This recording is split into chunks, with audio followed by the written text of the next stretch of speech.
কানসাসে বৃহস্পতিবারের অনুশীলনে সতীর্থদের সাথে বেশ হাস্যোজ্জ্বলী দেখা গেছে লিওনেল মেসিকে। বলা চলে অস্ট্রিয়ার বিপক্ষে নামার আগে কিছুটা স্বস্তি ফিরেছে আর্জেন্টাইন সুপারস্টারের, কারণ সুস্থ হয়ে উঠছেন মেসির বাবা ৬৮ বছর বয়সী হোর্হে হোরাসিও মেসি।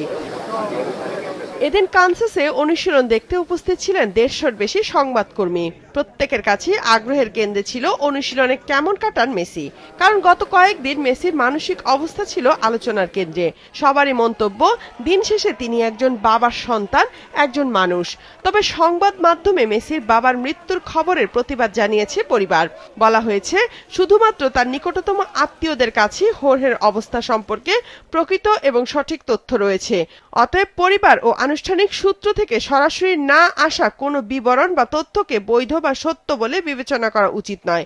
এ সময়ে সকলের কাছে দায়িত্বশীলতা, সতর্কতা এবং মানবিকতার প্রত্যাশা করেছেন তারা। তিনি পেশাদার, কিন্তু দিন শেষে তিনিও একজন মানুষ। যখন আপনার পরিবারের কোনো সদস্যের সাথে এমনটা হয়, কর্মক্ষেত্রে আপনার উপর প্রভাব পড়তে পারে। আমি নিশ্চিত না তার মনে আসলে কি চলছে, তবে সতীর্থ, স্টাফ, অন্যান্যরা তাকে অনেক সমর্থন করছে। বসুন্ধরা টিস্যু, অশুদ্ধতার বিরুদ্ধে এক বিন্দুও ছাড় নয়। আলজেরিয়ার বিপক্ষে ম্যাচের আগে থেকেই মেসি জানতেন যে তার বাবা অসুস্থ। তবুও তিনি বিষয়টিকে মনে জায়গা দেননি। তিনি খেলায় মনোযোগী এবং যেভাবে খেলেছেন, গোল করেছেন, তাতে তিনি যে কঠিন সময়ের মধ্যে দিয়ে যাচ্ছেন তা কাটিয়ে ওঠার মতো মানসিক শক্তি তার আছে। মেসির বাবার গুরুতর অসুস্থতার বিষয়টি সামনে আসে আর্জেন্টিনা আলজেরিয়ার ম্যাচের পর। বিশ্বকাপে প্রথম হ্যাটট্রিকের পরও কেঁদে ফেলেন মেসি। প্রশ্নের উত্তরে মেসি জানান, বিষয়টি ফুটবলের সাথে সম্পূর্ণ সম্পর্কহীন। যদিও তিনি যে কঠিন সময়ের মধ্যে দিয়ে যাচ্ছেন সেটা নিশ্চিত করেছেন।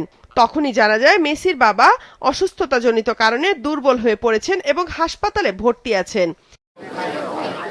এদিকে কানসাসে ৩৬ ডিগ্রি সেলসিয়াস তাপমাত্রায় হাঁসফাঁস অবস্থা।